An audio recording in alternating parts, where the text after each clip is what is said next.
मुझे तुर्की से आए हुए 6 महीने गुज़र गए थे। इन 6 महीनों में मैंने कई फ़ोन अपने घर पर किए थे। सबसे बात होती थी लेकिन बात नहीं होती थी तो बस मलीहा से नहीं होती थी। जब भी मैं अम्मा से पूछता कि मलीहा कहाँ है? कहती अपने कमरे में सो रही होगी। जब मैं कहता कि उसे उठा दें, मेरी बात करवा दें, तो अम्मा कहती कि कर लेना उससे भी बात। फिर अम्मा अपनी ही बातें करने लगती। मुझे लगा कि शायद वो मुझसे नाराज़ है। क्योंकि जब मैं तुर्की आ रहा था तो वो बहुत रो रही थी। कह रही थी कि अबू बकर मत जाओ, लेकिन मैंने इसे कहा कि बस चंद सालों की बात है, जल्दी आ जाऊंगा। इस वक्त मेरा बेटा फरहान बस 1 ही साल का था।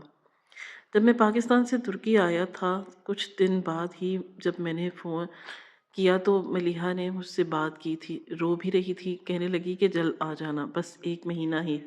इससे मेरी बात हुई। थोड़ी सी बात करती तो अम्मा फ़ोन पकड़ लेती और बातें करने लगती, और फिर मैं एक ज़रूरियात की लंबी लिस्ट थी जो मुझे सुनाती रहती। भाई की पढ़ाई का ख़र्चा, अब्बा के इलाज का, छोटी बहन की शादी का ख़र्चा, बड़ी लंबी फ़हरिस्त होती थी जिसे मुझे अकेले ही पूरा करना था। बड़ा बेटा होना बहुत बड़ी ज़िम्मेदारी होती है। माँ बाप की, बहन भाइयों की, सबकी उम्मीदें बस इसी पे लगी होती हैं। मैं सबसे बड़ा था, इसलिए अम्मा सब कुछ मुझी से कहती थी। जब से अब्बा को फालिज हुआ था, घर की वैसे भी सारी जिम्मेदारी मुझ पर ही आ गई थी। मलीहा से मेरी पसंद की शादी थी, मेरी दोस्त की बहन थी। हालांकि अम्मा इस रिश्ते पर राज़ी ना थी क्योंकि वो अपनी भांजी लाना चाहती थी, लेकिन मेरी पसंद पर उन्होंने अपनी पसंद को पस डाल दिया। लेकिन एक दिन एक चीज़ का एहसान वो मुझे बार बार जताती थी कि तुमने अपनी पसंद को तरजीह दी है। अब ये ना हो कि बीवी की चमचागिरी करते रहो और माँ और बहनों को बिल्कुल भूल जाओ। तुमने ही करना है, छोटी बहनों की शादियाँ भी और छोटे भाइयों को तालीम भी तुमने ही पूरी करवानी है। वो यूनिवर्सिटी में था, चंद सालों में उसकी नौकरी लग जाती तो मेरी ये ज़िम्मेदारी भी पूरी हो जाती। 2 बहनें थीं, दोनों की जहेज़ की ज़िम्मेदारी थी। इसलिए तुर्की आ गया। यहाँ कमाऊँगा तो जल्द से जल्द अपनी माँ की सारी उम्मीदों पर पूरा उतरूँगा। फिर मुझे और मलीहा को साथ ही तो सारी ज़िंदगी गुज़ारनी थी, लेकिन पिछले 3 माह से अम्मा मलीहा से बात ही नहीं करवा रही थीं। जब भी मैं अम्मा से पूछता कि मलीहा कहाँ है, तो अम्मा का लहजा कोस से भर जाता।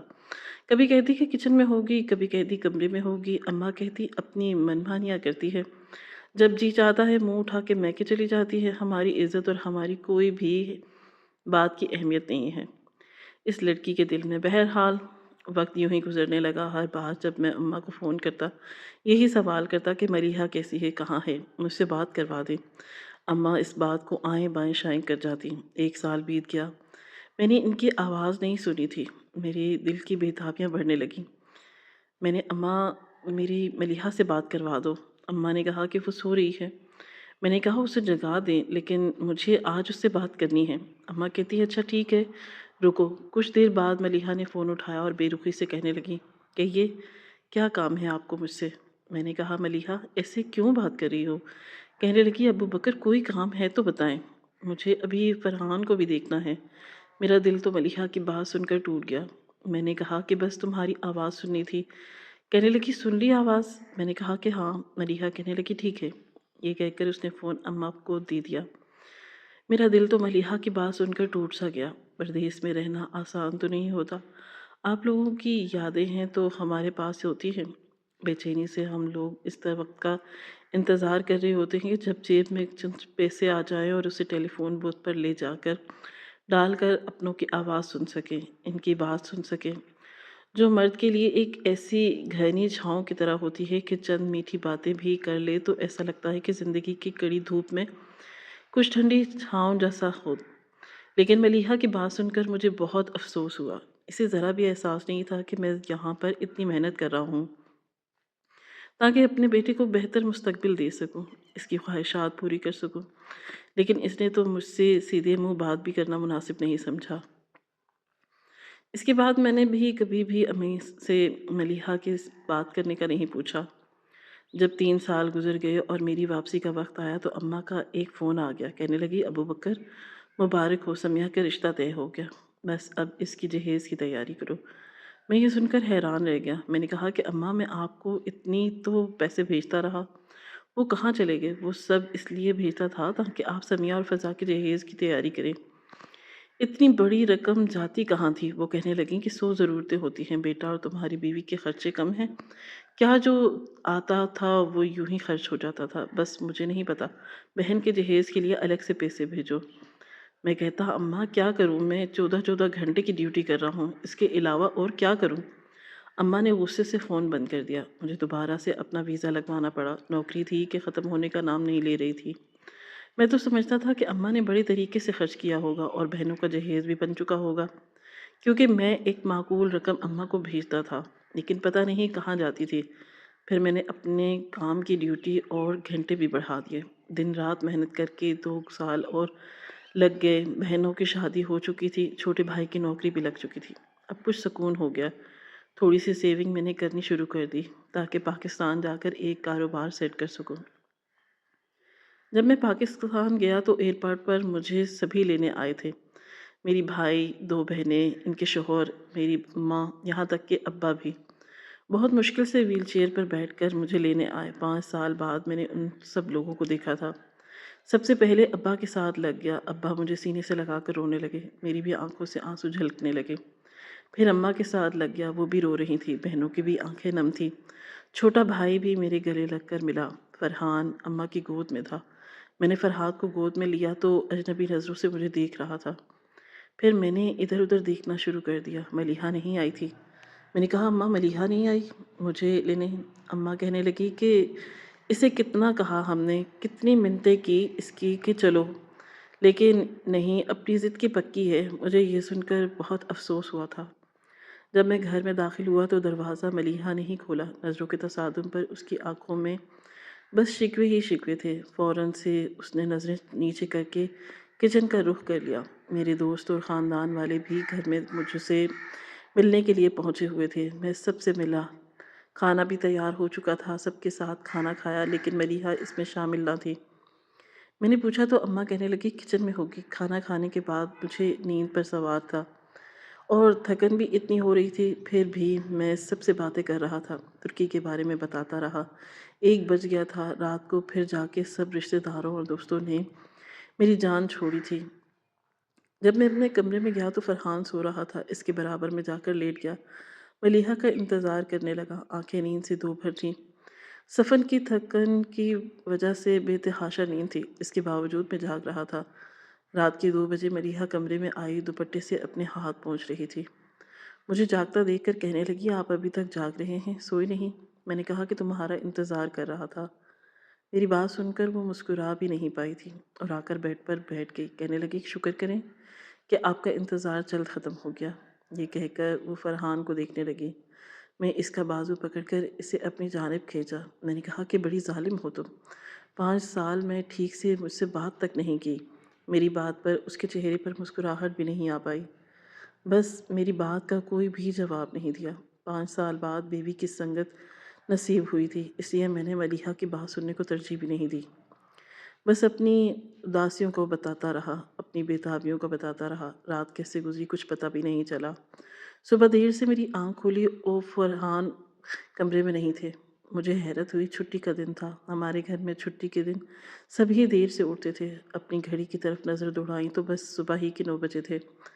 पता नहीं वो कहाँ गई। इस वक्त मैं शदीद नींद में था, लेकिन फिर भी उठकर बाहर आके देखा तो वो फरहान को तैयार कर रही थी, यूनिफॉर्म पहना रही थी। मुझे देखकर कहने लगी आपने नाश्ता करना है? तो मैंने कहा कि नहीं, अभी तो नहीं। कहने लगी कि बस ज़रा फरहान को स्कूल छोड़ाऊँ, उसको पहले देर हो गई। इसकी आंखें नींद से भरी थी, शायद आधी से ज़्यादा रात जाग रही थी, इसलिए वो फरहान को स्कूल छोड़ने चली गई। मैं अपने कमरे में आके सो गया। जब दोबारा मेरी आँख खुली तब भी वो कमरे में नहीं थी। मैं उठकर बाहर आया तो सब नाश्ता कर रहे थे और वो किचन में खड़ी सबका नाश्ता बना रही थी। मैं झुंझला कर रह गया। मैंने कहा मलीहा यार क्या मसला है तुम्हारे साथ? बस भी कर दो। जब से आया हूँ बस किचन में घुसी हुई हो। आकर मेरे साथ नाश्ता करो। मेरा ये कहना था कि मेरी अम्मा मुझे घूरने लगी। कहने लगी कि वाह भाई वाह, अम्मा की बरसों की खिदमत तो कभी तुम्हें याद नहीं आई। बीवी ने 2 दिन किचन क्या संभाल लिया, तुम्हें नजरें ही बदल।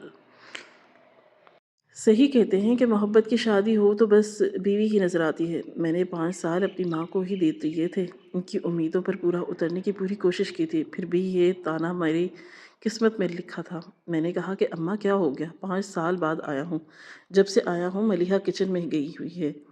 اماں کہنے لگی تمہیں دکھانے کے لیے لگی ہوئی ہیں، ورنہ محترمہ تو 12 بجے سے پہلے کمرے سے باہر نہیں آتی۔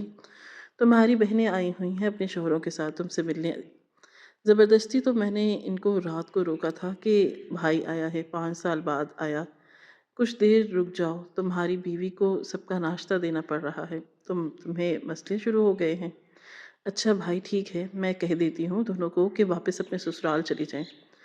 اماں کا یہ سن کر میں نے کہا کہ اماں میرا یہ مقصد نہیں تھا۔ اماں نے کہا کہ پھر ایسا کیوں بولا؟ میں کہنے لگا کہ اچھا ٹھیک ہے، کچھ نہیں کہتا، آپ ناراض نہ ہوں۔ میں نے اپنی والدہ کا ہاتھ پکڑا اور چوم کر انہیں منانے کی کوشش کرنے لگا، لیکن ایسا چند دن نہیں ہوا۔ ملیحہ کی تو روٹین بڑی ٹف سی تھی۔ صبح صبح اٹھ جاتی، فرحان کو اسکول چھوڑ کر آتی، کچن میں کام کرنے لگ جاتی۔ میں نے بھی پاکستان آتے ہی فیکٹری بنانی شروع کر دی، اس لیے میں بھی مصروف ہو گیا تھا۔ 1 مہینہ تو مجھے بھی فرصت نہیں ملی، گھر آتا تو کھانا کھا کر بس سو جاتا۔ 1 مہینہ مجھے اپنی فیکٹری کو سیٹ کرنے میں لگ گیا۔ ان دنوں میں ملیحہ کو ٹائم ہی نہیں دے پایا، لیکن اس نے مجھ سے کبھی شکوہ نہیں کیا۔ جب سے میں پردیس سے آیا تھا ایک لفظ اس نے نہیں کہا تھا۔ 1 مہینہ نہیں گزرا کہ میری بہنیں پھر آ کر بیٹھ گئیں۔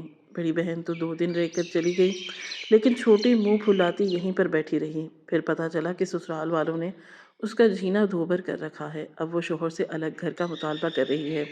لیکن شوہر نے کہا کہ میری اتنی گنجائش نہیں ہے، اپنے گھر والوں سے پوچھ لو، اگر وہ تمہیں علیحدہ گھر لے کر دے دیتے ہیں تو میں الگ گھر میں رہنے کو تیار ہوں۔ اماں میرے پاس بیٹھی یہی رونے رو رہی تھی کہ کچھ بھی کرو، بہن کو گھر لے کر دو۔ میں نے کہا کہ اماں آپ کے سامنے ابھی میں نے کوئی کام شروع بھی نہیں کیا، فیکٹری میں میری ساری جمع پونجی لگ چکی ہے، میں کہاں سے اس کو گھر لے کر دے سکتا ہوں؟ اماں کہنے لگی ایسا کرو، گھر کے اوپر جو اسٹور روم بنا ہوا ہے وہاں ایک اور کمرہ تعمیر کرو اور چھوٹا سا کچن اور واش روم بھی بنوا دو، اسی میں تو اتنا پیسہ نہیں لگے گا نا، بس میری بیٹی اوپر گزارا کر لے گی، لیکن اب سسرال نہیں جائے گی۔ ایک ہم ہے جس نے بہو کو عیش و آرام میں رکھا ہے، اور ایک میری بیٹی ہے جو سارے سسرال والوں کی صبح سے شام تک خدمتیں کرتی رہتی ہے، لیکن انہیں تو قدر ہی نہیں ہے۔ بظاہر تو مجھے بھی ایسا ہی نظر آتا تھا، جس سے ملیحہ پر کام کا بوجھ بہت زیادہ ہے، لیکن کسی کو نظر نہیں آتا تھا۔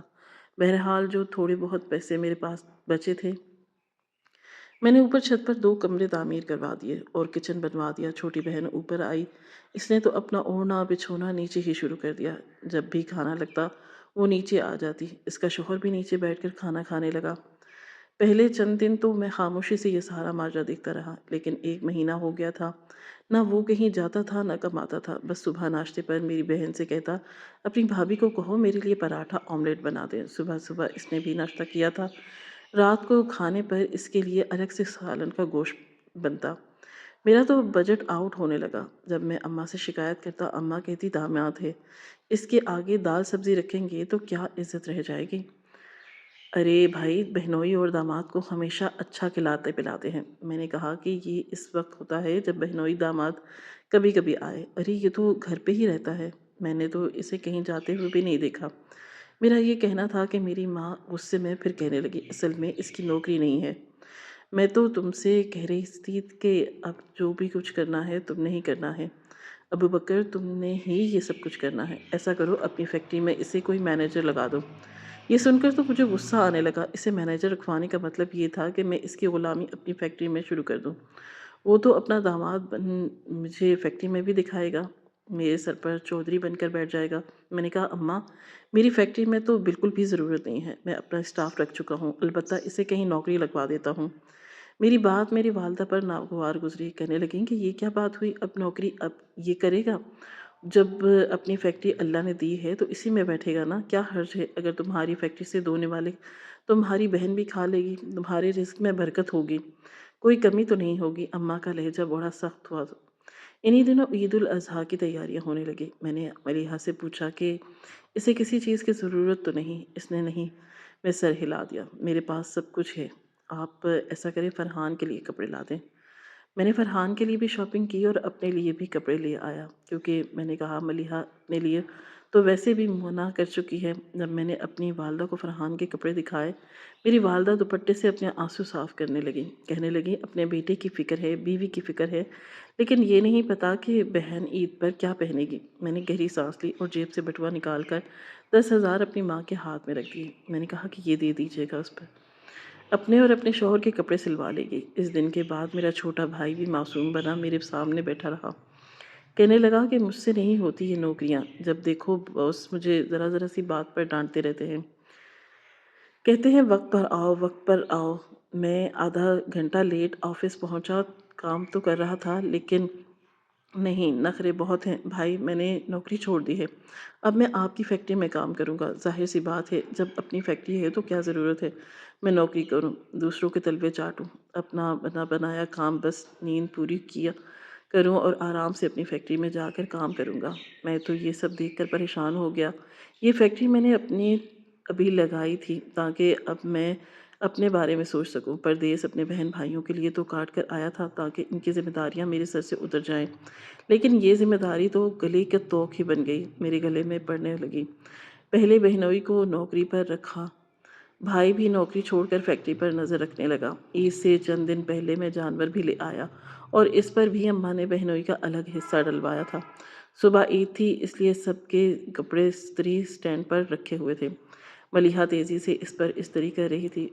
رات کی 3 بج گئے تھے۔ میں نے کہا ملیحہ آدھی رات بیت گئی ہے، آرام نہیں کرنا تم نے؟ وہ کہنے لگی کہ کیسا آرام، سب کے کپڑے استری کرنے ہیں، ابا کے، آپ کے بھی، یاسر کے بھی، پھر فرحان کے بھی، اور اماں نے بھی اپنا سفید جوڑا لا کر رکھ دیا ہے، عید پر سفید جوڑا پہنیں گی، وہ بھی استری کرنا ہے۔ صبح 4 بجے تک وہ کپڑے استری کرتی رہی۔ میں جا کر سو چکا تھا، سب مجھے نماز کے لیے بھی اسی لیے جگایا۔ نماز پڑھنے کے بعد جب میں گھر آیا تو سبھی تیار تھے لیکن کسائی ابھی تک نہیں پہنچا تھا، اس لیے میں اپنے کمرے میں آ گیا، دیکھا تو وہ اسی میلے کچیلے کپڑوں میں تھی۔ میں نے کہا کہ تم نے عید کے کپڑے نہیں پہننے؟ کہنے لگی کہ کون سی عید، اور میں نے کپڑے پہن کر کہاں جانا ہے، گھر پر ہی تو رہنا ہے، کچن میں جا کر کھانا بنانا ہے۔ اس کے ہاتھوں میں چوڑیاں تھیں، نہ چہرے پر میک اپ، نہ ہی اپنے کپڑے۔ میں نے اس کا بازو پکڑا اور غصے سے بولا، میں نے کہا مسئلہ کیا ہے تمہارے ساتھ، کیوں خود کو تم نے کھپا کر رکھ دیا ہے کاموں میں، اچھے کپڑے کیوں نہیں پہنتی، تیار کیوں نہیں ہوتی تم؟ تنگ آ چکا ہوں میں سب کچھ دیکھتے دیکھتے، تمہیں ایسے ہی میلے کچیلے کپڑوں میں دیکھ رہا ہوں۔ اس نے سختی سے میرا ہاتھ اپنے بازو سے پیچھے کہا، کہنے لگی دل مر چکا ہے میرا ابو بکر، ان 5 سالوں میں نے ڈھنگ کا جوڑا نہیں پہنا کیونکہ آپ کی اماں کہتی تھی کس کو دکھانے کے لیے پہن رہی ہو۔ میں نے ہاتھوں میں چوڑیاں پہننی چھوڑ دی تھی، آپ کی اماں کو اعتراض تھا، میں نے سجنا سنورنا چھوڑ دیا کیونکہ آپ کی اماں کہتی تھی کہ کس کے لیے تیار ہو رہی ہو۔ کئی بار اپنے دوپٹے سے انہوں نے میرا میک اپ صاف کیا، اس لیے ان 5 سالوں میں نے اپنی ہر خواہش کو دل کے اندر دفن کر دیا، اور اس گھر میں نہ ختم ہونے والے کام کرتے کرتے میں یہ بھول چکی ہوں کہ میں ملیحہ ابو بکر ہوں، آپ کی بیوی ہوں۔ بس یہ یاد ہے کہ شادی صرف ایک ذمہ داری کا نام ہے جسے آپ بیٹا بن کر گزار رہے ہو اور میں بہو، ہماری اپنی کوئی زندگی ہے ہی نہیں۔ اگر آپ یہ سمجھتے ہیں کہ بہنوئی کا کام سیٹ کرنے کے بعد، چھوٹے بھائی کو الگ سے کاروبار سیٹ کرنے کے بعد آپ آزاد ہو جائیں گے تو آپ کی غلط فہمی ہے، ہمیں آزادی نہیں مل سکتی کیونکہ اس سے چھٹی کبھی نہیں ملتی جو اپنا کام کرتا ہے، نہ اسے کبھی چھٹی ملتی ہے اور نہ آپ کو کبھی ملے گی، اور نہ ہی کبھی مجھے۔ یہ کہنے کے بعد وہ پھوٹ پھوٹ کر رونے لگی، پھر دوپٹے سے اپنے آنسو صاف کرنے کے بعد کمرے سے باہر چلی گئی۔ میں سمجھ گیا تھا کہ ان 5 سالوں میں نے ایک بیٹے ہونے کا فرض نبھا دیا اور اپنی بیوی سے بہت بڑی قربانی لی تھی۔ اب سمجھ میں آیا تھا کہ وہ مجھ سے بات کیوں نہیں کر رہی تھی، اب سمجھ چکا تھا، لیکن اب بھی وقت گزرا نہیں تھا۔ میں نے کرائے کا ایک الگ گھر لے لیا اور اپنی بیوی بچوں کو وہاں لے کر رہنے لگا۔ میری ماں نے مجھ پر نافرمان بیٹے کا ہونے کا تھپا بھی دے دیا، جو میں نے پچھلے اتنے سالوں میں کیا تھا، بس انہیں کچھ بھی یاد نہیں تھا، یہ کہ میں بیوی کا غلام ہوں۔ مرد شاید اس طانے سے بچنے کے لیے ساری عمر گزار دیتا ہے، لیکن یہ طعنہ قبر تک اس کا ساتھ دیتا ہے، پھر کیوں نہ وہ کچھ خوش ہو، اپنی بیوی کے دامن میں بھی خوشیاں بھر دوں کیونکہ وہ اس کا حق رکھتی ہے۔